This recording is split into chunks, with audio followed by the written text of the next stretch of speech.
Əziz tələbələr, hər vaxtınız xeyir olsun. Sizə söz verdiyim kimi makroiqtisadiyyatın sonuncu mövzusu ilə ümumiləşdirici, yekunlaşdırıcı makroiqtisadiyyat dərsi ilə sizin qarşınızdayım. Bu dərsin gözlədiyinizdən və gözlədiyimizdən daha gec gəlməsinə görə sizdən üzr istəyirəm. Ona görə ki, mənim bəzi başqa məsələlər, başqa problemlər çıxdı ortaya. Bu baxımdan bu dərs biraz gecikdi.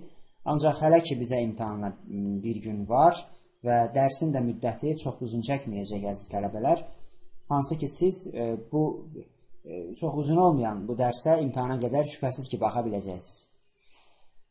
Bu vaxta qədər sizin üçün əlimdən gələni elədim, əziz tələbələr, ki, siz gedib uğur qazanasınız. Bir balaca yerimi rahatlayım.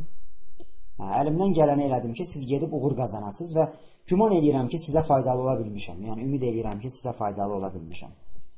Qapanış danışığını və qapanış nitqini axırda eləyəcəyəm. Sizə uğurlar dilədiyim nitqi axırda eləyəcəyəm inşallah.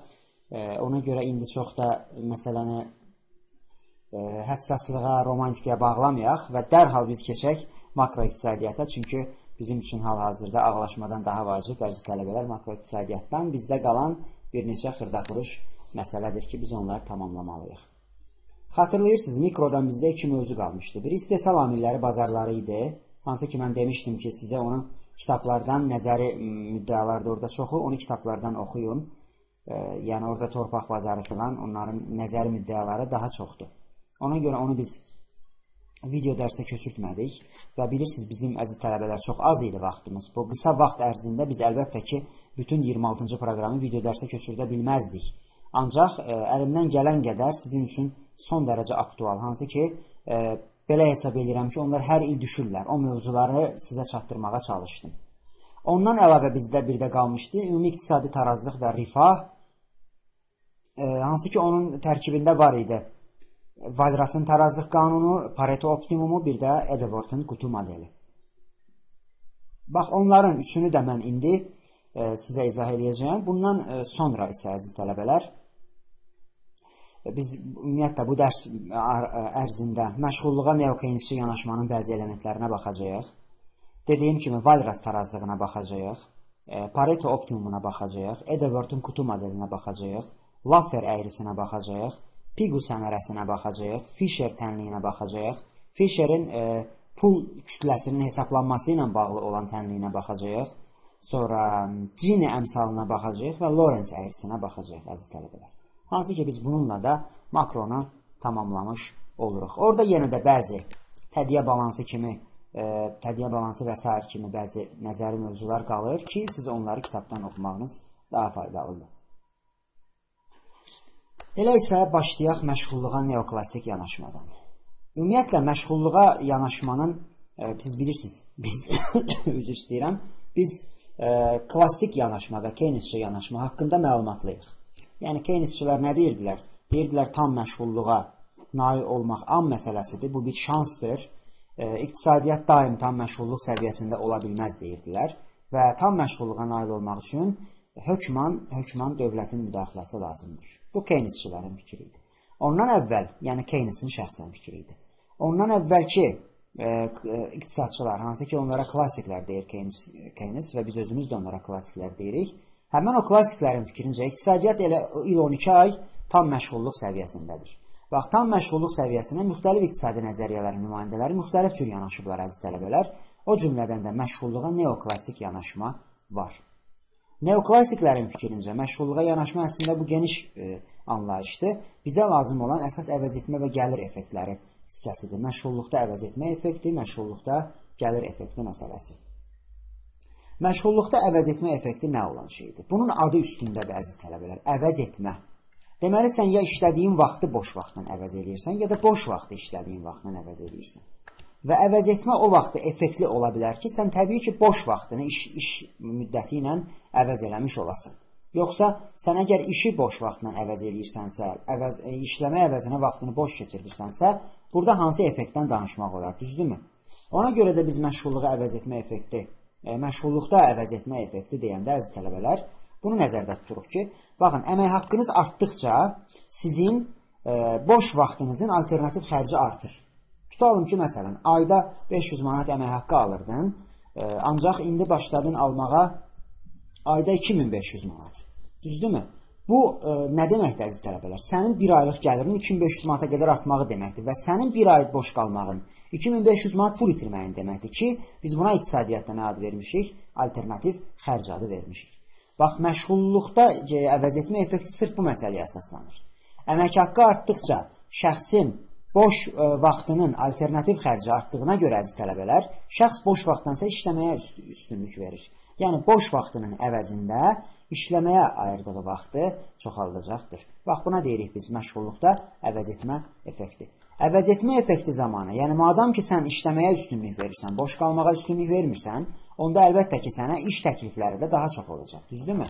Ona görə də məşğulluqda əvəz etmə effekti zamanı əmək təklifi, əmək haqqının əmək haqqının artması ilə, gəlirin artması ilə əmək təklifi də artacaqdır.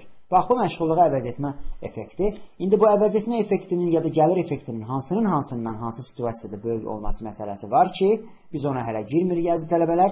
Gəlir effektini də bir baxaq görək. Gəlir effekti nə olan şeydir? Ondan sonra hansı vaxtda hansından daha üstün olur, daha böyük olur? Bu məsələyə də bir aydınlıq gətirərik. İndi isə keçək məşğulluqda gəlir effektinə. Məşğulluqda gəlir effekti ona deyirlər ki, bu isə əvəz etmə effektinin əziz tələbələr tərsidir. Bax, adı üstündə gəlir effekti. Bəzən olur ki, sənin əmək haqqın artdığı zaman sən pulu xərcləmək üçün bir yer axtarırsan, düzdürmü? Baxın, ayda adam 2000 manat qazanır, amma həftə 8-9 işləyir. Və bu adam bəs o 2000 manatı niyə qazanır? Əgər bunu xərcləməyəcəksə, gəzməyəcəksə, yeyib içməyəcəksə, düzdürmü əziz tələbələr, o pulu niyə qazanırsınız? Deməli, bəzən olur ki, əmək haqqı artdıqca şəxsin boş zamana olan tələbi artır. Bax, boş vaxta olan tələbiniz artır.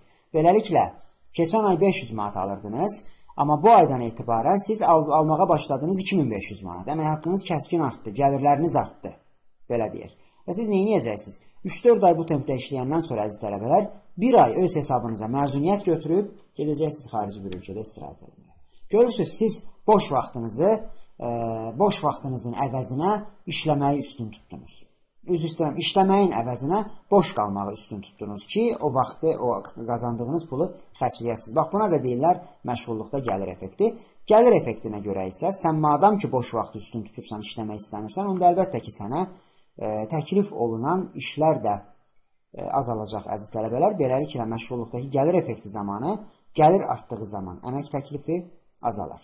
İndi, əmək haqqının yüksək olduğu vəziyyətlərdə və əmək haqqının aşağı olduğu vəziyyətlərdə gəlir effektimi, əvəz etmə effektimi daha böyük olur, ona baxaq.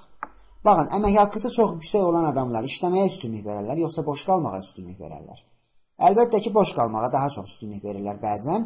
Ona görə ki, əmək haqqısı yüksəkdir, həyat şəraiti, rifah səviyyəsi kifayət qədərdir və bu adam məcbur deyil səhərdən axşama kimi işləsin. Düzdürmü? O bəzən həftənin bir gününü, 2 gününü boş qalmağa üstünlük verəcək. Deməli, əmək haqqının yüksək əmək haqqı səviyyələrində gəlir effekti, əvəz etmə effektindən böyükdür. Ancaq aşağı əmək haqqı səviyyələrində 200-300 manat, 400 manata işləyən adamlar ki, bu məbləğ bayaq dediyimiz məbləğin yanında çox aşağı məbləğdir. Bax, bu məbləğlərə işləyən adamlar əlbəttə ki, işləməyə daha çox üstünlük verəcəklər, nəinki boş qalmağa. Ona görə də əmək haqqının aşağı səviyyələrində əvəz etmə effekti, gəlir effektindən əziz tələbələr böyük olacaqdır. Bu bizim fikrimiz deyil, bu klassiklərlə neoklassiklərin fikridir. Beləliklə məşğulluğa neoklasik yanaşmanı bitirdik və mən keçirəm növbəti mövzuya. Ümumi iqtisadi tarazlıq və Walras qanunu. Bəli, ümumi iqtisadi tarazlıq və Walras qanunu mikroiqtisadiyyatın problemidir. Ancaq mən bunu makroda deyirəm. Niyəsini artıq özünüz çıxardarsınız özünüz üçün ki, niyə müəllim bunu makroda deyir? Mən ümumi iqtisadi tarazlıq deyəndə makroiqtisadi tarazlığı nəzərdə tuturam və bunu mikroya aid eləmək istəmirəm əziz tələbələr. Ancaq yenə də deyirəm, mövzu mikroiqtisadiyyatın mövzusudur. Ümumi iqtisadi tarazlıq nəzəriyyəsinin banisi fransız iqtisadçı Walrasdır. Həmən bu Walrasın fikrincə, baxın, biz Walras haqda danışmazdan əvvəl dərhal bir yadımıza salaq. Keynesçilərin ümumi iqtisadi tarazlıq şərti nə idi əziz tələbələr? Keynesçilərin ümumi iqtisadi tarazlıq şərti, qoy əvvəlcə klassikləri deyək. Klassiklərin ümumi iqtisadi tarazlıq şərti o idi ki, iqtisadiyyat daim tarazlıqdadır, ona görə ki, daim tam məşğulluq mövcuddur. Keynesçilərin ümumi iqtisadi tarazlıq şərti o idi ki, investisiyalar, dövlət investisiyaları, avtonom investisiyalara bərabər olmalıdır. Eyni zamanda da yığımlar sıfıra bərabər olmalıdır ki, Y bərabərdir C şərti ödənsin və dövlət maksimum tarazlığa nail ola bilsin. Ondan sonra gələn neo-keynesçilər var idi. Baxın, IS-LM-çilər. IS-LM nəzəriyyəsinin banilləri Higgs, Hansen və digərləri belə hesab edirdilər ki, makroiqtisadi tarazlıq təkcə əmtəə və xidmətlər bazarında təmin edilmir.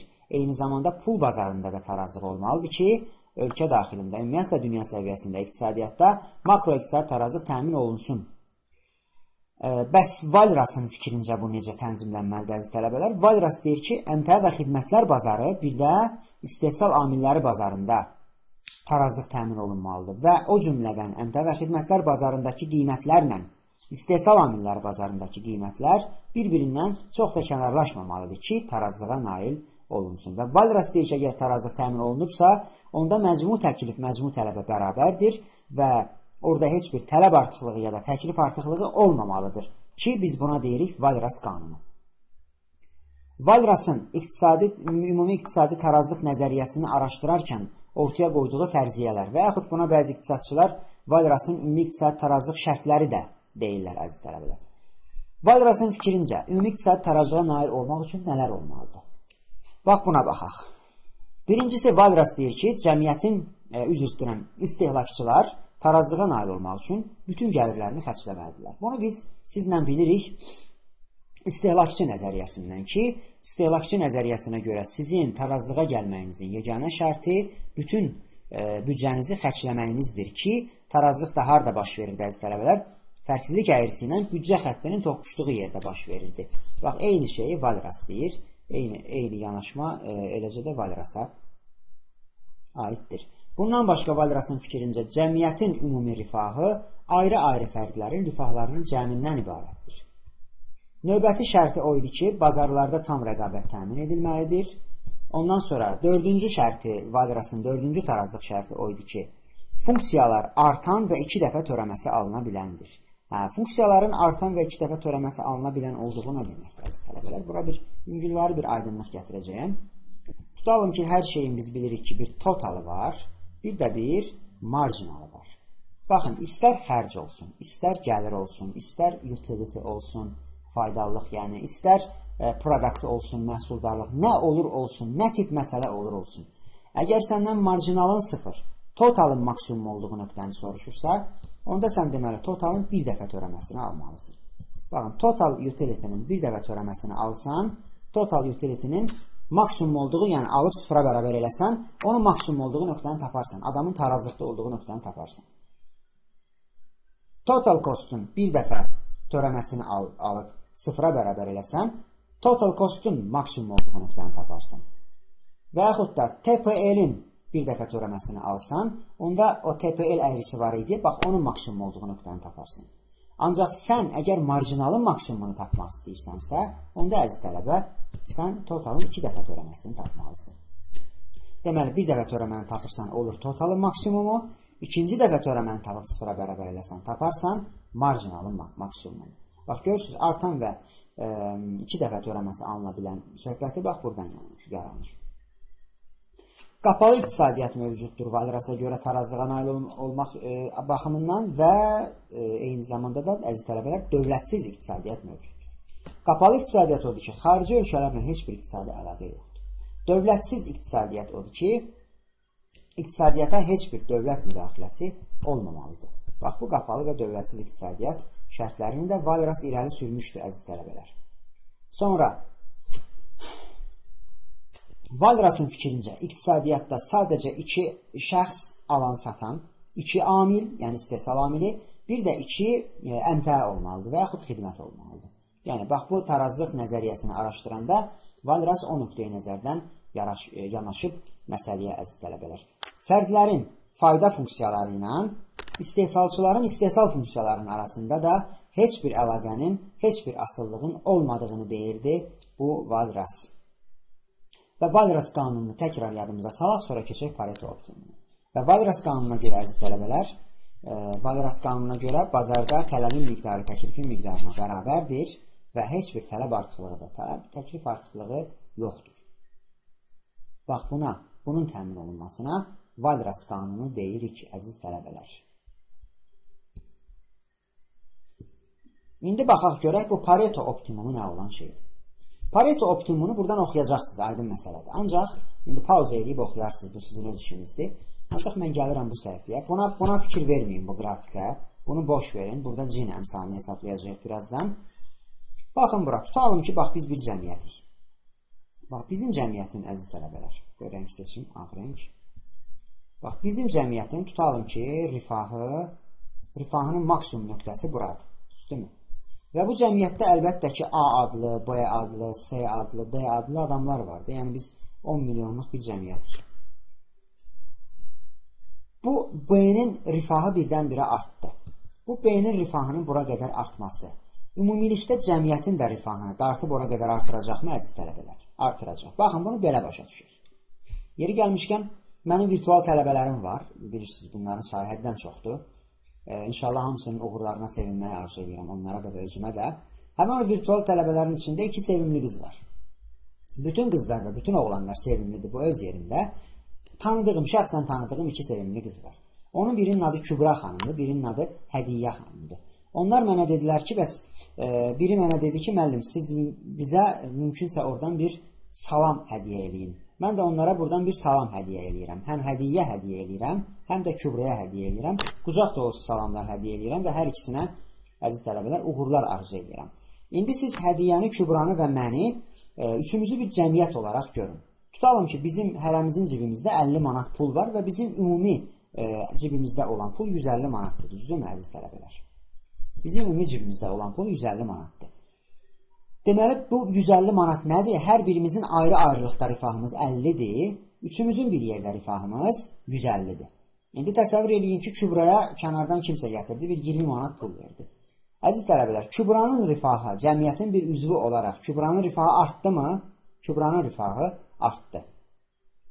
Və bizim ümumi ortaya qoyacağımız pul da 150 manatdan 170 manata artdı mı? Bəli, artdı. Görürsünüz, bir üzvün rifahının artması başqa bir üzvün rifahının, ümumiyyətlə cəmiyyətin rifahının artmasına gətirib çıxaracaq. Bax, burada və Pareto deyir ki, əgər bir cəmiyyətin bir üzvünün rifahının artması ümumiyyətlə rifah səviyyəsini dartıb artırırsa, deməli, siz həmən o rifah səviyyəsində optimal vəziyyətdə deyilikmişsiniz ki, artdı. Əgər optimal vəziyyətdə olsaydınız, cəmiyyətin ümumi rifahı optimal olsaydı, yəni hamı üçün ən gözəli nədirsə o olsaydı, onda bir şəxsin rifahı cəmiyyətin ümumilikdə rifahını artıra bilməzdi. Çünki limit bura qədərdir. Yəni, cəmiyyət çata biləcəyi ən yüksək rifah səviyyəsinə çatıb. Bundan sonra artıq kimin rifahı artır-artsın, bunun buradan yuxarı qalxacaq bir yeri yoxdur. Əgər deyir, bu təmin olunubsa, onda deməli, siz optimal rifah səviyyəsindəsiniz. Onda belə çıxır ki, bax, onun fikrincə, Pareto'nun fikrincə bu nöqtə, bax, bu nöqtə optimal rifah deyilmiş. Ancaq fərz edin ki, indi bu nöqtə optimaldır. Və Pareto deyir ki, optimallığın şərti nədir, əziz tələbələr?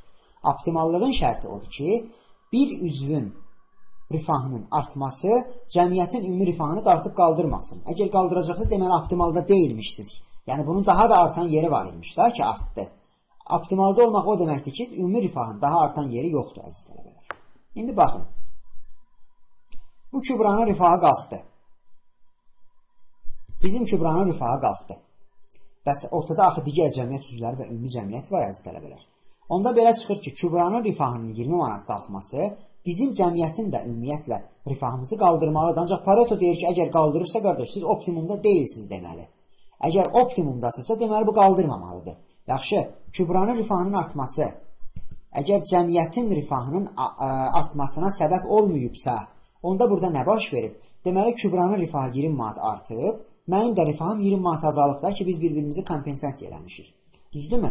Belə olan halda, əziz tələbələr, biz bu optimum nöqtədən yuxarı qalxa bilərik, heç bir şəkildə qalxa bilmərik. Bax, Pareto deyilən adamın, Pareto deyilən iqtisadçının optimum şərti bundan ibarətdir. Cəmiyyət o halda öz rifahının maksimum, optimal, ən gözəl, hamı üçün ən yaxşı, ən uyğun nöqtəsinə çatır ki, həmən nöqtədə dövlətin həyata keçirdiyi hər hansı bir iqtisadi siyasət kimlərinsə rifahının azalmasına səbəb olsun. Bu bir. Və həmən nöqtədə hansısa bir üzvün rifahının artması əziz tələbələr, mütləq və mütləq başqa bir üzvün rifahının azalması hesabına baş versin. Bax, əgər bu baş verirsə, deməli sizin rifahınız maksimumdadır. Bəli, mən bir iqtisadiyyat müəllimi kimi, bir iqtisadçı kimi Pareto iqtisadiyyatını və Pareto optimumunu qəbul etmirəm. Bu mənim sevmədiyim sahədir, sevmədiyim yanaşmadır. Ancaq bu, yəni, bilirsiniz, mən fikirləşirəm, mənim rifahımın artması niyə başqa birinin rifahının artması, azalması hesabına baş verməlidir ki? Bunu mən qəbul etmirəm iqtisadi olaraq və mənəvi olaraq. Ancaq bu Pareto deyilən adam bunu ortaya atıb, bu bir nəzəriyyədir və biz bunu öyrənirik, əziz tələbələr. İmtahanda sizə Pareto optimumu ilə bağlı nəzəri suallar düşə bilər, siz isə artıq mahiyyəti bilirsiniz. Deyirəm və qayıdıram Pareto optimumunun digər elementlərini. İndi bu Pareto nə deyir? Pareto deyir ki, bəli, mən yaxşı deyirəm, gözəl deyirəm, xoş deyirəm, bu cəmiyyətin optimal nöqtəyə çatması falan filan. Ancaq bu mümkün deyil. Niyə mümkün deyil? Ona görə mümkün deyil ki, cəmiyyətdə mənim rifahımın 20 manat artması ilə Kübranın ya da hədiyyənin rifahının 20 manat azalması bu eyni nisbətdə baş verməlidir və eyni anda baş verməlidir ki, ümumi rifah səviyyəsi pozulmasın. Düzdür mü, əziz tələbələr? Düzdür. Bəs bu nə dərəcədə mümkündür? Bütün cəmiyyət üzvləri arasında bunu qorumaq mümkündürmü? Bunu qorumaq heç bir şəkildə mümkün deyil, əziz tələbələr. Və ona görə də Valras tarazlığı bax, qapalı iqtisadiyyatdaydı ki, məsələn, bir evdir tutalım ki, iqtisadiyyatı bir ev olaraq götürün. Evdə 3 nəfərik biz, Kübradır, hədiyyədir və mənəm, biz bir cəmiyyətik, biz bir xalqıq və bizim hər hansı birimizin rifahımızın artması mütləq o birisinin rifahının azalmasına səbəb olacaq. Çünki bu evə başqa yerdən pul gəlmir və bu evdən başqa yerə pul çıxmır. Mənim əgər cibimdən 20 manat çıxırsa, Kübranın cibinə gedəcək. Hədiyyənin əgər cibindən müəyyən qədər məbləğ çıxırsa, o da mənim cibimə gələcək. Mən bunu son dərəcə loru başa saldım, əziz tələbələr. Xahiş edirəm, bunu müəllimin savadsızlığı kimi qəbul eləməyin. Sadəcə olaraq məsələnin mahiyyətini sizə maksimal şəkildə izah etməyə çalışıram burada. Və Pareto deyir ki, bunun təmin olunmasının bir dənə şərti var. Gəlirlər bərabər bölüşdürülsün. Ancaq gəlirlərin bərabər bölüşdürülməsi mümkün deyil. Ona görə ki, insanların fərdi xüsusiyyətləri və fərdi qabiliyyətləri fərqlidir. Hər insan öz fərdi qabiliyyətlərinə və xüsusiyyətlərinə görə gəlir bölüşdürülməsindən pay götürür. Düzdürmü?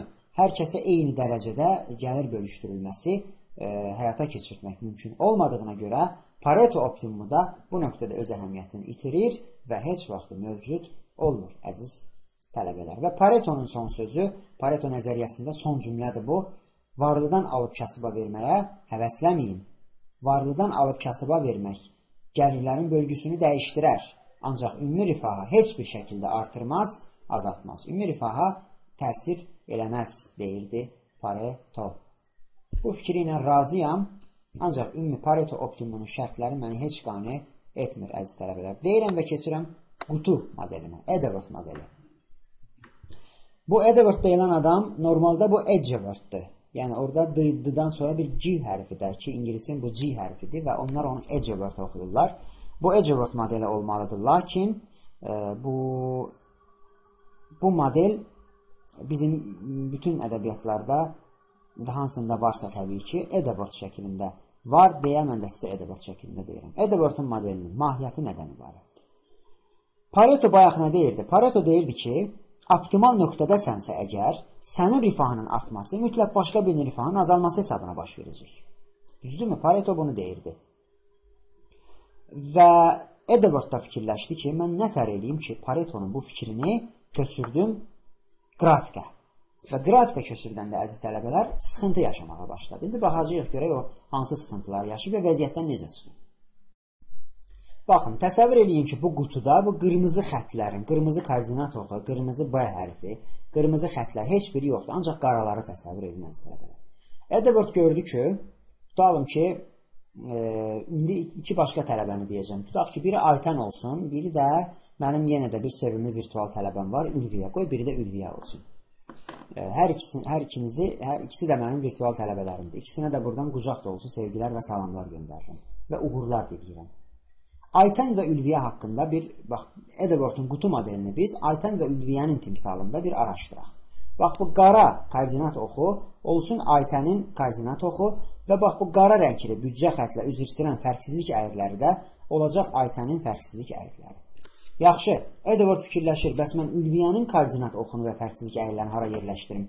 Olmaz axı, bir koordinat oxunda yalnız bir şəxs yerləşər.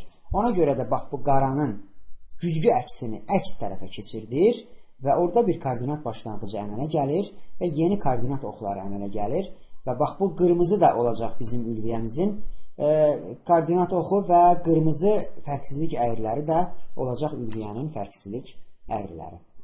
Bax, bu formada bir model fikirləşir Pareto və onun adını qoyur qutu modeli. İndi baxaq görək, qutu modelinin mahiyyəti nədən ibarətdir? Əziz tələbələr, bax, təbii olaraq, təbii ki, burada bunların hər birindən bir büdcə xətti keçəcək, düzdürmü? Bax, buralardan bunların hər birinin ortasından bir büdcə xətti keçir. Ancaq Edward bu büdcə xəttlərini bura qoymur. Ona görə ki, o fikirləşir ki, burada biraz qarışıqlıq yarana bilər. Ancaq biz bilirik ki, əgər burada bir tarazlığa gəlmək məqamı varsa bu nöqtələrdə, deməli orada təbii olaraq büdcə xəttləri var. Burasını bildik. İndi baxın, görün nə baş verir. Bax, bu nöqtədir, bu da bu nöqtədir. Deməli, fərqli müxtəlif büdcə səviyyələrində ülviyyə və aytən müxtəlif büdcə səviyyələrində tarazlığa gəliblər. Eyni bir əmtədən ala biləcəkləri maksimal faydalılığı ala biliblər, əziz tələbələr. Və bunu biz bilirik ki, koordinat başlanğıcına büdcə xətti nə qədər yaxın olsa, büdcə o qədər azdır deməkdir. Büdcə xətti nə qədər uzaq olsa, büdcə o qədər çoxdur deməkdir. Və biz bilirik ki, koordinat başlanğıcına fərqsizlik əyriləri nə qədər az yaxındırsa, bir o qədər faydalılıq azdır deməkdir. Fərqsizlik əyriləri nə qədər çoxdursa, bir o qədər faydalılıq çoxdur deməkdir. İndi baxın, bax bu ülviyyənin koordinat oxudur, düzdürmü? Koordinat başlanğıcıdır. Və bax bu qırmızı ülviyyənin fərqsizlik əyrisidir. İndi ülviyyə öz rifahını artırmaq istəyir. Baxın, ülviyyənin rifahının artması, ülviyyənin fərqsizlik əyrisinin və büdcə xəttinin sağa sürüşməsi, sola, üzr istəyirəm, yəni koordinat başlanğıcından uzağa sürüşməsi deməkdir. Belə bir vəziyyətdə tarazlığın pozulmamasının şərti nədir, əziz tələbələr? Tarazlığın pozulmamasının şərti odur ki, aytənin də fərqsizlik əyrisi onunla bərabər sürüşsün. Eləcə də büdcə xətti, bu ikisinə də aiddir, düzdür? İkisinə də aiddir. İndi baxın, ülviyyənin fərqsizlik əyrisinin və büdcə xəttinin bu tərəfə sürüşməsi onun rifahını artırır, düzdürmü? Amma o eyni zamanda aytənin fərqsizlik əyrisinin və büdcə xəttinin də bu tərəfə sürüşməsi deyilmi? Belədir. Görürsünüz, əziz tələbələr, ülviyyənin fərqsizlik əyrisi öz koordinat başlanğıcından uzaqlaşdıqca, rifahı artdıqca, aytənin fərqsizlik əyrisi onunla bərabər öz koordinat başlanğıcına doğru yaxınlaşır. Dolayısıyla rifahı azalır. Bax, Edward buradan çıxartmışdı ki, əziz tələbələr, Pareto'nun daha doğrusu qanununu buradan qutu vəziyyətinə salmışdı ki, bəli, həqiqətən də optimal vəziyyətdə, optimum nöqtədə bir fərdin rifahının artması yalnız başqa bir fərdin rifahının azalması hesabına baş verir. Bax, bu gördüyünüz xətt nədir? Bax, bu ortadan gedən xətt nədir? Aydın məsələdir ki, biz bayaq çəkdik. Buraların hər birində büdcə xəttləri olacaq. Büdcə xəttlərinin artması və hər büdcə xəttində tarazlıq nöqtəsi var da, düzdürmü? Hər büdcə xəttinin üstündəki o tarazlıq nöqtələrini birləşdirən düz xəttdə biz nə deyirdik, əziz tələbələr? Biz o düz xəttdə gəlir istehlak əyrisi deyirdik. Bax, burada bu gəlir istehlak əyrisi həm aytənə aiddir, həm də ülviyyə aiddir və bunlar ortada bir razılaşma faktı olduğuna görə, əziz tələbələr, ki, ikisi də bir əmtədən, eyni bir əmtədən razılığa gələrək maksimal faydanı əldə ediblər. Ortada bir razılaşma olduğuna görə bu xəttə deyilir, əziz tələbələr, razılaşma xətti. Razılaşma xəttinin üstündəki bütün nöqtələrdə Pareto optimumu təmin edilmişdir. Ancaq razılaşma xəttinin kənarındakı bütün nöqtələrdə Pareto optimumu mövcud deyildir, əziz tələbələr. Bax, bu Y nöqtəsində, Y nöqtəsinə diqqətlə fikir verəndə nə görürəm, əziz tələbələr? Bu Y nöqtəsində ülviyyənin də, aytənin də faydalılıqları eynidir. Düzdürmü? Kəsişiblər. Ancaq orada bir büdcə xətti görürsünüz, görmürsünüz. Büdcə xətti biri buradan keçəcək, biri də buradan keçəcək. Düzdürmü, əziz tələbələr? Burada heç bir büdcə xətti yoxdur və əgər büdcə xətti yoxdursa, o deməkdir ki, o nöqtədə heç kəs maksimal faydalığa nail ola bilməz. Bax, bu da olacaq, əziz tələbələr, sizin üçün Edward'un qutu modeli. Bundan sizə necə məsələ çıxar deyə soruşursunuzsa, nəzəri məsələ çıxar. Yəni ki, nəzəri sual çıxar. Laffer əyrisi. Amerikalı Arthur Laffer tərəfindən irəli sürülən bir konsepsiyadır, əziz tələbələr. Vergi dərəcələri ilə vergi gəlirləri arasındakı əlaqəni göstərən bir konsepsiyadır.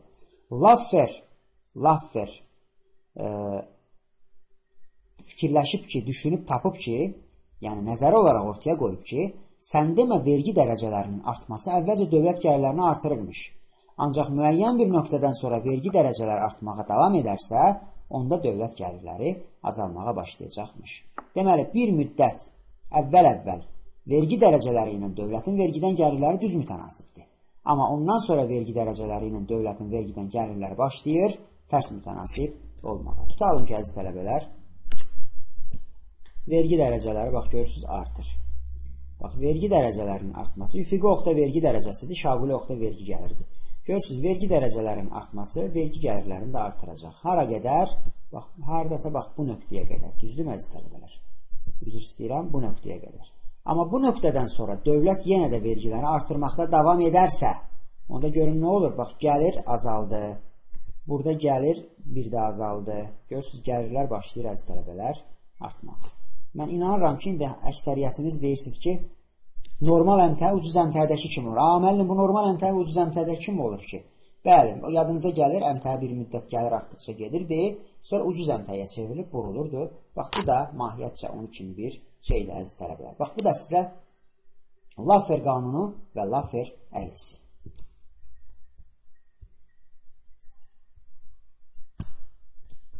Üzr istəyirəm, qayıtdım. Piqu səmərəsi və yaxud Piqu effekti. Bu Piqu səmərəsinə real kassa qalığı səmərəsi də deyirlər, əziz tələbələr. Eyni zamanda buna sərvət konsepsiyası deyirlər. Piqunun sərvət konsepsiyası. Məsələnin mahiyyəti nədir? Biz mikroiqtisadiyyatda öyrənmişdik ki, bir gəlir effekti var. Tutalım ki, başqa bir tələbəni deyəcəm. Türkan adında bir tələbəm var. Türkanı deyəcəm. Tutalım ki, bu Türkan 50 manat pul götürdü, getdi özünə ayaqqabı almağa. Türkana buradan salamlarımı və sevgilərimi göndərirəm, uğurlar arzu edirəm sabahki imtihanda. Türkan 50 manat götürdü, əziz tələbələr, getdi imtihana. Üzr istəyirəm, imtihan dedim, imtihanla qarışdırdım. Getdi özünə ayaqqabı almağa. Və bu ayaqqabının qiyməti də 50 manatdır. Faktiki olaraq Türkanın kassasında nə qədər pul var? Türkanın kassasında 50 manat pul var. Və Türkan bu 50 manatın 50'sini də ayaqqabıya versə, əziz tələbələr, kassasında nə qədər qalıq qalar? 0 manat qalıq qalar. Məsələnin isə mahiyyəti odur ki, kassada bir qalıq qalsın ki, adını qoysunlar real kassa qalığının səmərəsi. İndi Türkan getdi dükana. Baxdı, gördü ki, 50 manatlıq ayaqqabı 45 manata düşüb. Nə gözəl. Türkan 45 manat verdi, ayaqqabını aldı, sağlığına qismət və o 5 manat cibində qaldı mı? Qaldı. Türkana biz fərd olaraq, bir şəxs olaraq yanaşırıqsa, bu mikroiqtisadiyyat olur və buna deyirik gəlir effekti, düzdürmü? Qiymət düşdü, xanımın real gəliri artdı, cibində artıq pul qaldı. Bu olacaq gəlir effekti. Ancaq buna bir makroiqtisadi olaraq, Türkana bir əhali kimi yanaşsanız, əziz tələbələr, əhalidir, əmtələrdən birinin qiyməti azaldı, bir qəpik azaldı. Görün, bu ümumi əhalinin fonunda nə qədər böyük bir artıq pul qalığına səbəb olur ki, buna deyirlər Piqu səmərəsi. Başqa sözlə, mikroiqtisadiyyatdakı gəlir effekti, makroiqtisadiyyatdakı Piqu səmərəsi demək olar ki, eyni şeylərdir. Piqunun kassa qalığının elementləri nələrdir? Və yəni Piqu bu səmərəni nətər qələmə verir, əziz tələbələr? Piqu deyir ki, tutalım ki, qiymətlər azaldı. Qiymətlərin azalması pulunuzun alıcılıq qabiliyyətini artıracaq. Yəni, əhalidə olan ümumi pulun alıcılıq qabiliyyətini artıracaq. Beləliklə, əhali real gəlirləri artacaq və daha çox şeylər alacaq. Daha çox istehlak edəcəklər. Beləliklə də insanlar, əziz tələbələr, gəlirləri sabit qaldığı şəraitdə belə, nominal pul təklifi sabitdir, gəlirləri sabit qaldığı şəraitdə belə özlərini daha sərvətli, daha zəngin hesab edəcəklər. Çünki axı dünənə nisbətən bugün daha çox əmtə və ya xidmət ala bilir. Özünü daha zəngin hesab eləyəcək, əziz tələbələr, və beləliklə daha çox şey tələb eləyəcəklər. Ona görə də tələbin ümumi səviyyəsi artacaq və tələbin artması təklifi stimullaşdıracaq, təklifin ümumi səviyyəsi artacaq, əziz tələbələr, və təklifin də ümumi səviyyəsinin artması, tələbin də ümumi səviyyəsinin artması nəyə gətirib çıxaracaq? Dövlət gəlirlərinin, ümumiyyətlə daha doğrusu əhalinin real gəlirlərinin artmasına gətirib çıxardacaq ki, biz buna deyirik Piqu effekti, Piqu səmərəsi, Piqunun sərvət konsepsiyası, Piqunun real kassa qalığı konsepsiyası və s. əziz tələbələr. Deyirəm və keçirəm növbəti slayda. Növbəti slayda Fisher effekti və Fisher tənliyi. Fisherin bir faiz dərəcələri ilə bağlı tənliyi var, bir də pul təklifinin ümumi miqdarı ilə bağlı tənliyi var və mən sizə ikisini də verəcəyim. Fisherin faiz dərəcələri ilə bağlı tənliyi, əziz tələbələr, nominal faiz dərəcəsi və real faiz dərəcəsinin arasındakı fərqin inflyasiyadan ibarət olduğundan danışılır orada. Deməli, nominal faiz dərəcəsinin inflyasiya təsirindən asıllığını göstərən qanun Fisher qanunu adlanır. Asıllığın özü isə, əziz tələbələr, Fisher səmərəsi adlanır. Bəs nominal faiz dərəcəsi nədir? Real faiz dərəcəsi nədir? Ona baxaq. Nominal faiz dərəcəsi bank tərəfindən, birbaşa bank tərəfindən təyin olunur. Misal üçün, əgər sizin bank hesabınız varsa, əziz tələbələr, vaxt keçdikcə nominal faiz dərəcəsi əmanətlərinizin artım sürətini göstərəcək. Yəni, sənin əmanətin o faiz dərəcəsindən asılı olaraq artır, o sürətlə artır. Düzdürmü? Bəs real faiz dərəcəsi nədir? Burada artıq inflyasiya nəzərə alınır. İnflyasiya faktı dövrəyə girir. Çünki inflyasiya nəzərə alınanda sənin nominal faiz dərəcən olduğu kimi qalmır, əziz tələbələr. İlbəil azalmış hesab olunur. Çünki sən ilbəil o puldan daha az şeylər ala bilirsən. Beləliklə, nominal faiz dərəcəsinin əhəmiyyəti zaman keçdikcə əmanətlərinizin alıcılıq qabiliyyətinin azalmasına gətirib çıxardır və real faiz dərəcəsi də bax, onu xarakterizə edir, onu göstərir. Real faiz dərəcəsini tapmaq üçün nominal faiz dərəcəsindən inflyasiya tempini çıxmaq lazımdır. Fisher tənliyini isə bax, bu formada, əziz tələbələr, bu formada qura bilirsiniz. Burada I nominal faiz dərəcəsidir, R real faiz dərəcəsidir, o P hərfi isə inflyasiyanın tempini göstərəcək, əziz tələbələr. İnflyasiyanın sürəti nə qədərdir? 3%, 5%, 11% və s.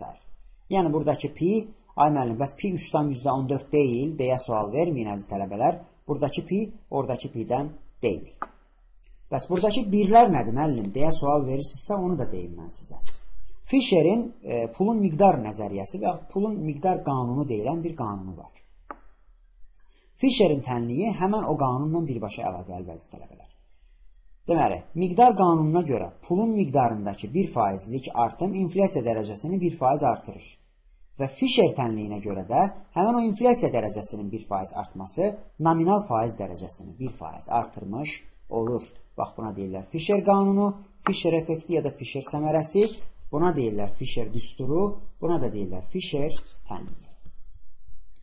Biri də var Fisherin pul miqdarı ilə bağlı. Baxın, əmtəə tədavülünü, yəni əmtəə dövriyyəsini tənzimləmək üçün zəruri pulun hesablanması bu Amerikalı iqtisadçı Irving Fisher tərəfindən aparılıb əsasən. Bu, deməli, bir riyazi yolla hesablayıb Fisher bunu, bir tənliyi ilə hesablayıb və bu tənliyin adını qoyub mübadilə tənliyi. MV bərabərdir P vur T. Bu T-nin yerində, əziz tələbələr, bəziləriniz Q görmüsünüz. Kitablarda Q görmüsünüz. Bilin ki, fərqi yoxdur. HT oldu, HQ oldu. Məsələnin mahiyyəti eynidir. Oradakı M iqtisadiyyatdakı pul ehtiyatını göstərir. Oradakı V pulun tədavül sürətini göstərir. Oradakı P qiymətlərin ümumi səviyyəsini göstərir. Və oradakı T ya da Q əmtəə və ya xidmət təklifinin ümumi həcmini göstərir, əziz tələbələr. Bax, bu düsturdan istifadə edərək siz Fisher tənliyi ilə, pul miqdarı ilə bağlı olan bütün məsələləri həll edə bilərsiniz. Deyirəm və keçirəm Cambridge effektinə. Cambridge Universitetinin bir qrup iqtisadçısı tərəfindən ortaya qoyulmuş bir nəzəriyyədir. Bunlar mahiyyətcə Fisherin miqdar tənliyinə müəyyən dəyişikliklər ediblər və fikirləşiblər ki, bu pul nəzəriyyəsini, baxın, ənənəvi pul nəzəriyyəsini dəyişdiriblər. MV bərabərdir, Y bərabərdir MV. Çünki bunlara lazımdır ki, son gəliri müəyyən etsinlər və son gəlirin verildiyi şəraitdə, eyni zamanda pul ehtiyatının verildiyi şəraitdə, əziz tələbələr, pulun tədavül sürətini nətər tapsınlar? Bax, bunu araşdırıblar. Beləliklə, oradakı V, iqtisadiyyatdakı pul ehtiyatının son əmtəə və xidmətlər alışı zamanı əldən ələ keçdiyi dəfələrin orta sayıdır ki, biz buna deyirik gəlirin tədavül surəti. Həmən onu tapmaq üçün əziz tələbələr, son gəlirlər, yəni Y-i bölmək lazımdır ümumi pul ehtiyatına. Bax, bu da sizin üçün Fisherin miqdar tənliyi deyirəm və keçirəm Gini əmsalı və Lorenz əyrisinə. Bu Gini deyilən iqtisadçı, Gini deyilən adam daha doğrusu iqtisadçı olmayıb, o bir demoqraf olub. Gini gəlirlərin bərabər bölgüsünü araşdıran bir konsepsiya işləyib, hazırlayıb və faktiki bölgünün bərabər bölgüdən nə dərəcədə kənarlaşmasını öyrənmək üçün Gini əmsalı deyilən bir anlayışı ortaya atıb. Gini əmsalına əhali gəlirlərinin konsentrasiyası, yəni ki, kəsilməsi əmsalı da deyilir, əziz tələbələr. Gini əmsalının mütləq qiyməti Gini əmsalı adlanır, yəni bu göstəricinin mütləq qiyməti Gini əmsalı adlanır, faizlə ifadəsi Gini indeksi adlanır. Gini əmsalının qiyməti 0 və 1 arasında dəyişər, Gini indeksinin qiyməti 0 və 100% arasında dəyişər. Deməli, siz Gini indeksini tapmaq üçün Gini əmsalına tapıb 100%-ə vurmalısınız, əziz tələbələr. Gini əmsalı G hərfi ilə, bizim G hərfi, G hərfi, hansı ki, İngilisin G hərfidir. Bax, bu hərflə işarələnir. Başqa sözlə bir daha təkrar edirəm, Gini əmsalı gəlirlərin faktiki bölgüsünün, gəlirlərin bərabər bölgüsündən nə dərəcədə fərqləndiyini, nə dərəcədə kənarlaşdığını və yaxud da qeyri-bərabərliyin nə qədər böyük olduğunu, təhlükəli olduğunu göstərir. Gini əmsalını hesablamaq üçün Lorenz əyrisindən istifadə edilir. Və bu Lorenz deyilən riyaziyyatçı Gini əmsalını hesaplayan adam da əziz tələbələr və bilməyinizi istəyirəm ki, o tədqiqatları əsasında nəzərə alıb ki, gəlirlər ya nə heç vaxtı tamamən bərabər bölünə bilər, hansı ki, burada Gini əmsalı 0-a bərabərdir. Çünki bərabər bölgüdən kənarlaşma olmayanda Gini əmsalı 0-a bərabər olur ki, Lorenz də deyirdi ki, qardaş, bu ola bilməz. Ola bilməz ki, G bərabərdir 0 olsun. Çünki bu o deməkdir ki, gəlirlər tamamən bərabər bölünmüşdür və bu da mümkün deyil. Və ola bilməz ki, G bərabərdir 1 olsun. Çünki bu da o deməkdir ki, axı Gini əmsalı 0-1 arasında dəyişirdi. Bu da o deməkdir ki, əziz tələbələr, Gini əmsalı tamamən üzr istəyirəm, gəlirlər tamamən bərabər bölüşdürülmüşdür ya da üzr istəyirəm, tamamən qeyri-bərabər bölüşdürülmüşdür ki, bu da mümkün olmayan bir şeydir, əziz tələbələr.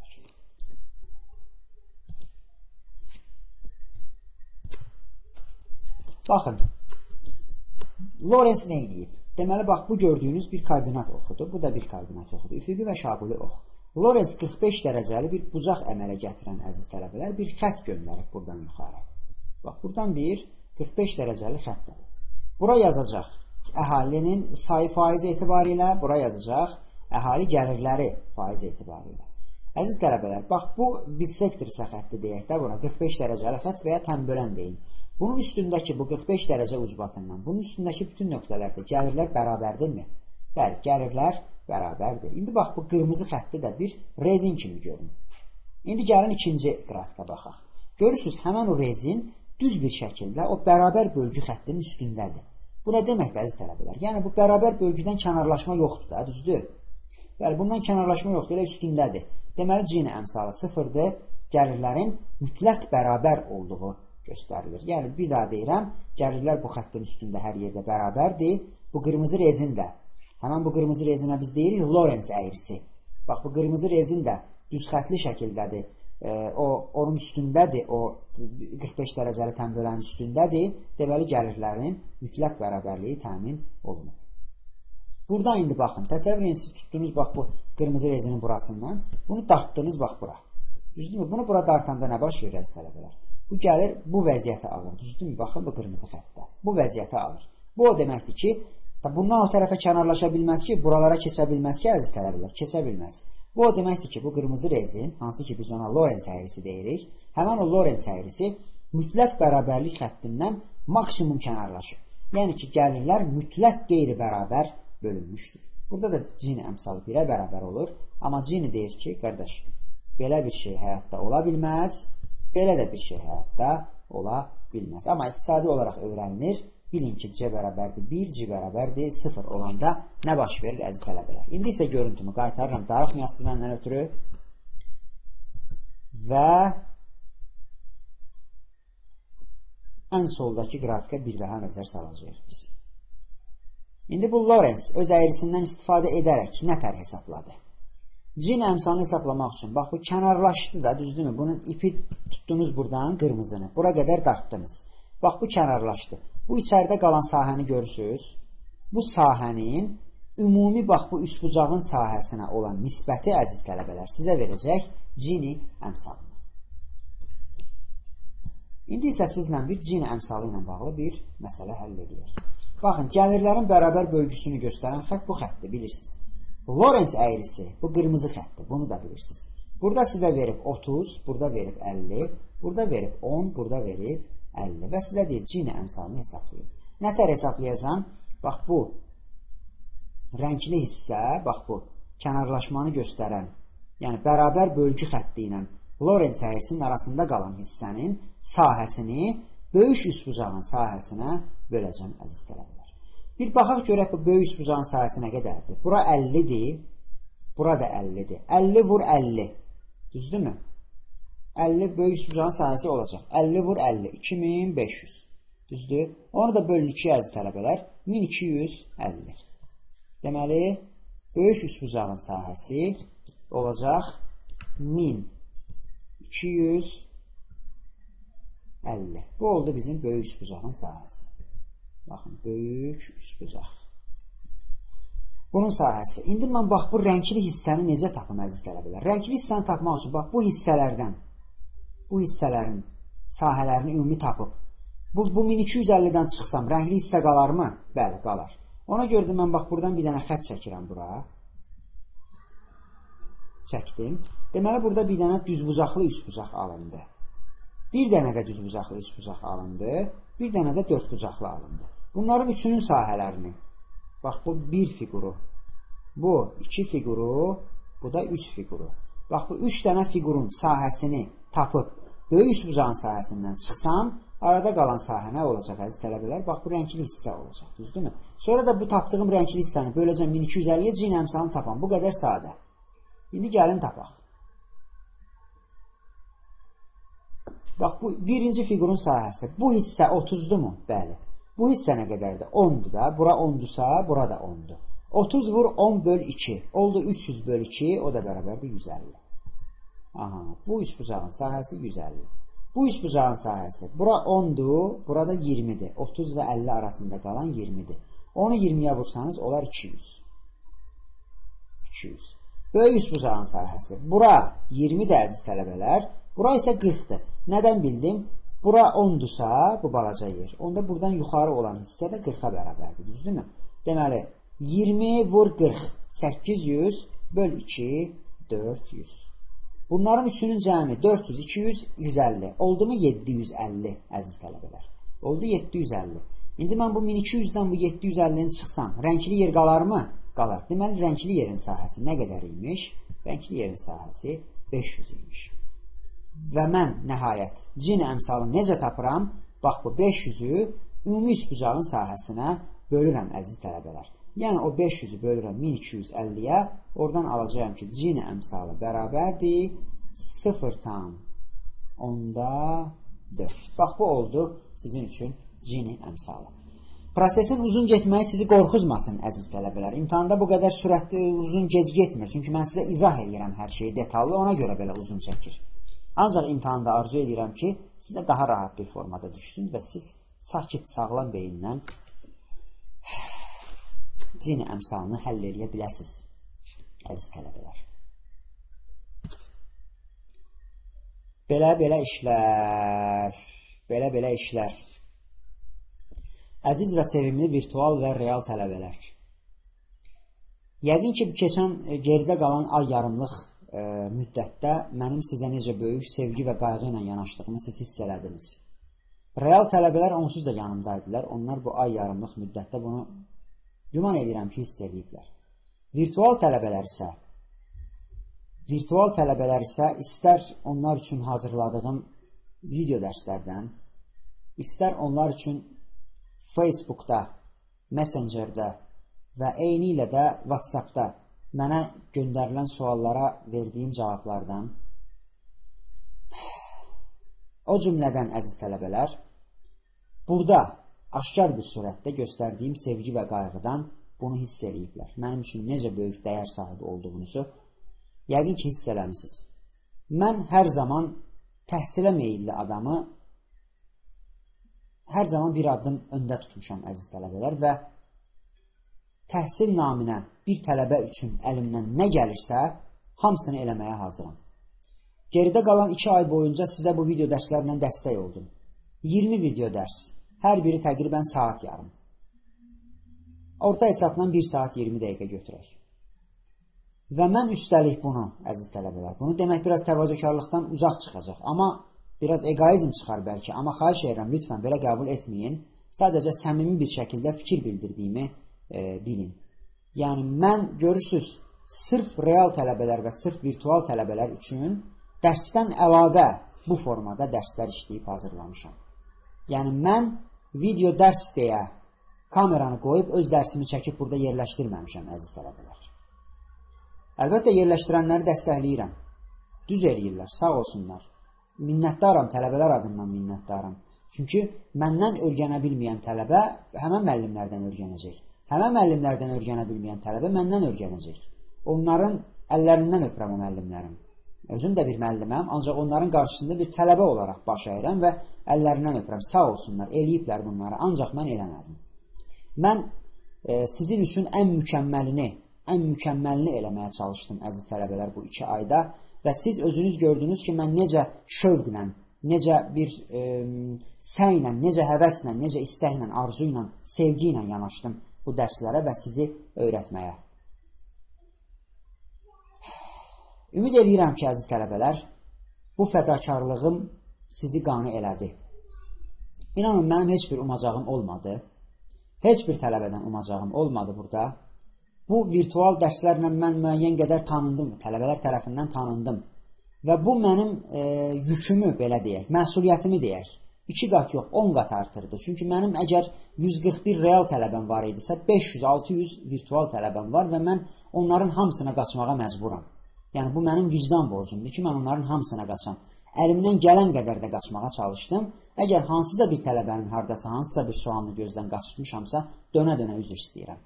Və mən bunların hamısını, əziz tələbələr, tamamən sizdən heç bir təmənna güdmədən elədim. Tələbələr oldu ki, mən onları yanıma dəvət elədim ki, gəl sənin gözlərinin içinə baxım, sənə güvənə bilərəmsə, sənə kömək eləyəcəyim. Tanıdım, tələbəni çağırdım, dəvət elədim, görüşdüm, tanış oldum və testlərlə, video izahlarla onlara dəstək verdim. Hansı ki, o testləri 99% müəllim öz tələbələrinə belə verib sonra alırdı. Ancaq mən onu eləmədim, əziz tələbələr. Məqsəd nədir? Məqsəd odur ki, maddi sıxıntı, yoxluq,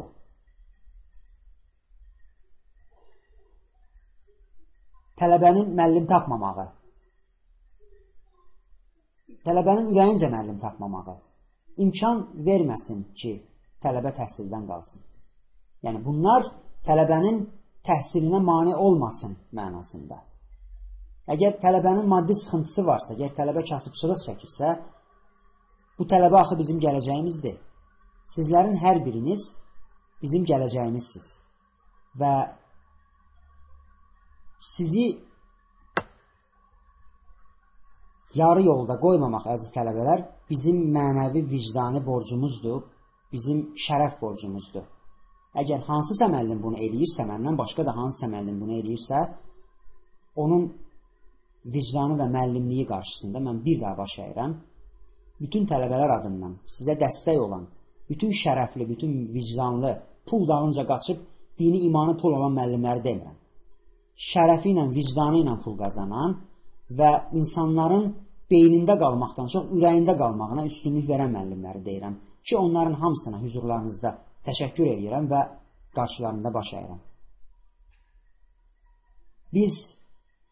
Mən özümü şərəfli adam hesab edirəm və şərəfli müəllim hesab edirəm. Mənim kimi yüzlərlə, minlərlə, milyonlarla şərəfli müəllim var və bizim hamımızın bir yerdə amalımız, məqsədimiz o idi ki, əziz tələbələr, sizi bir tərəfə çıxardaq və mən əminəm ki, siz imtahandan çıxandan sonra görəcəksiniz ki, bu video dərslər sizə nə dərəcədə böyük kömək elədi. Buna inanıram, qəlbən inanıram. Bu video dərslər ortaya çıxanda, əziz tələbələr, biz bir çox adamların işinə çomaq soxmuş kimi qələmə verildik. Bir çox adamların çörəyinə bais olmuş kimi qələmə verildik. Ancaq əgər müəllim yaxşı olsa, bu mümkün deyil ki, hazırlaşan 2500 tələbənin 100-150-si o müəllimin yanına gəlməsin. Əgər müəllim yaxşı deyilsə, keyfiyyət göstərə bilmirsə, tələbəyə sevgi ilə yanaşmırsa, tələbəni pul görkəmində görürsə, əlbəttə tələbə ondan qaçacaq və burada bizim video dərsləri nə günahı var? Mənim keçən il 27 tələbəm var idi. Bəzi işlərlə bağlı olaraq mən tələbə götürə bilməmişdim və etiraf edirəm ki, mənə tələbə müraciəti də az idi, çünki tanımırdılar. Əgər bu video dərslər kiminsə bazarını öldürürsə, o birinci mənəm. Sadəcə olaraq mən, əziz tələbələr, bura bir bazar kimi yanaşmadığıma görə, mən sizə bu bir əskinaz kimi yanaşmadığıma görə, mən sizə bir şəxsiyyət kimi yanaşdığıma görə, mən burada itirdiklərimə yox, qazandıqlarıma baxıram. Təhdid altında qaldıq 2 ay boyunca. Mənə zənglər gəldi. Ancaq mən yolumdan dönmədim. Mən dəfələrlə tələbələrə dedim ki, mən axırıncı günə qədər, sonuncu dəqiqəyə qədər sizin yanınızdayım. Və yanınızda da oldum, əziz tələbələr. Buna görə özümdən fəxr edirəm və sizin dəstəyinizi dansam, əlbəttə namərdlik olar. Sizin dəstəyinizi və sevginizi mən çox əyani bir şəkildə hiss elədim və bundan motivasiya aldım. O müəllimlərin bazarı ölmədi. Onlar narahat olmasınlar. Heç birinin bazarı ölmədi. Hamısı kifayət qədər pul qazandılar. Ancaq buradan onlara göndərəcəyim mesaj. Sizin bizim kanalımıza hansısa bir qanuni ya da qeyri-qanuni yollarla müdaxilə eləməyiniz bizi öz amalımızdan döndərməz. Əgər bir insan şərəflidirsə, onun ancaq canını almaqla onu dayandıra bilərsiniz. Başqa heç bir şəkildə onun şərəfinə xələl gətirə bilmərsiniz. Gələn il, əziz tələbələr, gələn il artıq daha da çox şey eləyəcəm mən tələbələr üçün və bunun böyük əksəriyyətini də özünüz görəcəksiniz. Necə ki, mən təmənnasız video dərslər eləmişəm, gələn il bunun daha artıqını eləyəcəm. Mən bunu eləyəcəm. Qoy gələn ildə məni təhdid altında saxlasınlar. Qoy gələn ildə mənə zəng eləyib hədə qorxu gəlsinlər. Qoy gələn ildə bizim video kanalımızı, YouTube kanalımızı bağlatdırsınlar. Buyursunlar. Onlar bağlatdırar, biz açarıq. Onlar bağlatdırar, biz açarıq. Amma mən bugünkü gündə bilirəm ki, mənim arxamda 1000 nəfərlik ən azı bir tələbə ordusu var. Əgər 2000 nəfər tələbə hazırlaşırsa, onun 1000 nəfəri mənim arxamda durur. Onlara nə düşür? Bir tələbəyə görə ki, ay haray, aman Allah, birdən bu tələbə gedər, Pərvin Mehdiyevin videoları ilə örgənər, bizim çörəyimiz əlimizdən gedər. Ruzini verən Allahdır. Ruzini insanlar vermir, insanlar alsın. Mən sizə ruzi verməmişəm ki, mənim video dərslərim də sizin ruzinizi əlinizdən alsın. O cür müəllimlik ləyaqətini alçaldan adamlara verəcəyim mesaj bu qədər. Özünü müəllim kimi apara bilməyən adamlara verəcəyim mesaj bu qədər, əziz tələbələr. Yenə də qayıdıram, daha sevimli, mənim üçün son dərəcə sevimli bir kontingentin üzərinə, tələbələrin üzərinə. Sadəcə olaraq istədim ki, töküm içimi bu video dərs vasitəsilə onlar görsünlər ki, bir dənə variantları var məni öldürmək. Buyursunlar, məni öldürsünlər ki, məni dayandırsınlar. Mən yaxşı pis öz videolarıma həmişə davam edəcəyəm. Mən yaxşı pis tələbələrin yanında həmişə olacağım. Özəlliklə də imkanı olmayıb hazırlığa gedə bilməyən tələbələrin. İmkanı olub hazırlığa gedən tələbələr, bizim video kanalımızı bağlatdırmağa çalışan kursların tələbələri, fərdlərin tələbələri, onların 90% bizim video dərslərlə hazırlaşdılar. Və onlardan nə qədər tələbə çıxdılar, gəldilər bizim yanımıza. Niyə bilirsiniz? Ona görə ki, adamlar keyfiyyət görürlər və keyfiyyətə qaçırlar. Siz də keyfiyyət göstərin, daha yaxşı videolar qoyun ortaya. Mən rəqabətə açıq adamam, mən sakit adamam, təmkinli adamam, intellektli adamam, özümü belə hesab edirəm, ancaq mən davakar adamam. Mən əqrəb bürcəyəm, mən davadan qaçmıram. Ən böyük mübarizə, ən böyük müdafiə hücumdur deyirsinizsə, buyurun, hücumunuzu eləyin. Mən müdafiəni bacaracağım. Rəqabət istəyirsiniz, buyurun, rəqabət eləyək. Açıq qapı istəyirsiniz, buyurun, açıq qapı eləyək. Nə bilim, nə istəyirsiniz, buyuraq eləyək. Nə istəyirsiniz, buyuraq eləyək. Heç kəsdən, nə kurs olaraq, nə fərd olaraq, heç kəsdən zərrə qədər qorxum çəkinəcəyim yoxdur. Bunu hər kəs bilsin. Mən tələbələrin yanındayam, mən tələbələrin arxasındayam. Və əminəm ki, sabah mənim real virtual ən azı 1000 tələbəm magistr olacaq. Və bunu tələbə ordusu da bilir, bunu həmən o naxələf şəxs və nə bilim, fərdlər deyirəm onlara mən. Onlar da bilirlər. Paxıllıq insanı öldürər. Paxıllığı qoyun bir kənara. Paxıllığı qoyun bir kənara. Əgər zərrəcə ağlınız varsa mənə ilişməyin. Bax, bunu da deyirəm sizə.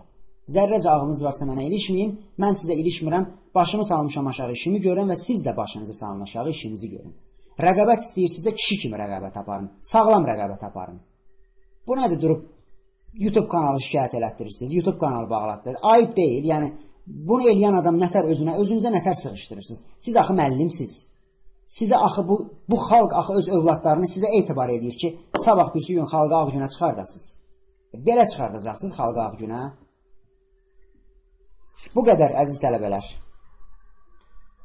Mənim sizə olan sevgim onlara olan nifrətimdən çox böyükdür.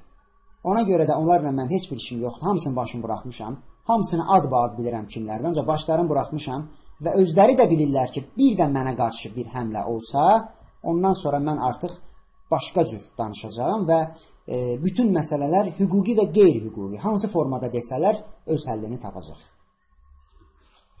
Fəxr eləyirəm ki, 2 ay boyunca sizlə bir yerdə oldum. Mən öz zəhmətimi sizə tamamən halal eləyirəm, əziz tələbələr. Sizin də bu videoları izləməklə keçirdiyiniz yuxusuz gecələr var, bilirəm. Ac-susuz, yorğun dəqiqələriniz var, onları bilirəm.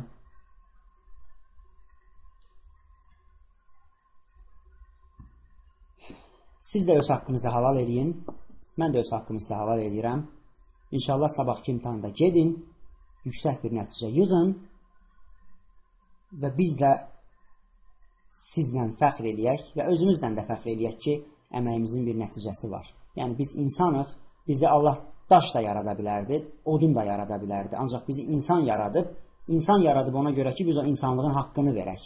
İnsanlığın haqqını verməyində bir dənə şərti var. İnsanlara faydalı olmalısan. İnsanlara faydalı olmalısan. Sizə zərrə qədər faydam toxunubsa bu müddət ərzində çox xoşbəxtəm, əziz tələbələr.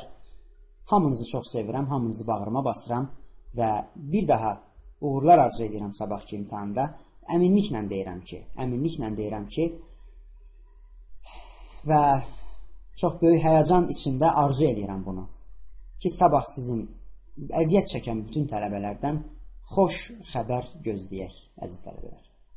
Hər birinizə uğurlar, özünüzə yaxşı baxın. İnşallah biz sizlə ya realda, ya virtualda hansısa bir şəkildə Allah canımıza can verdiyi müddətcə görüşəcəyik. Allah sizə yar olsun. Sağ olun.